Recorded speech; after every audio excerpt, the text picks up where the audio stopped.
ત્યારે હાલમાં આવી બહુ મોટી દુઃખદ ખબર. દુબઈના મરીના બિલ્ડિંગના 59માં માળે ખતરનાક આગ ભભૂકી ઉઠી હતી. એક રહેણાંક ઇમારતમાં ભીષણ આગ લાગતા ભારે અફરાતફરી મચી જવા પામી હતી.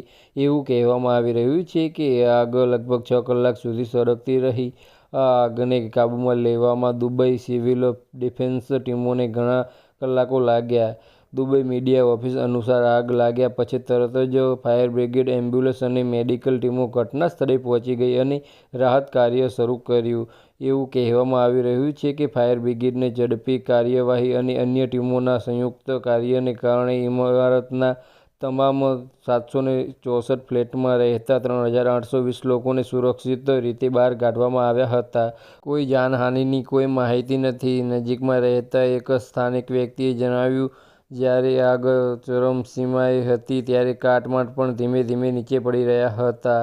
આગ ફેલાતી અટકાવવા માટે અપનાવવામાં આવેલા પદ્ધતિઓને કારણે નજીકની અન્ય ઇમારતોને કોઈ નુકસાન થયું ન હતું. બસ આજ માટે આટલું જ. અને મારી યુટ્યુબ ચેનલ પર નવા હોય તો લાઇક, શેર અને સબસ્ક્રાઈબ કરી દેજો. ધન્યવાદ.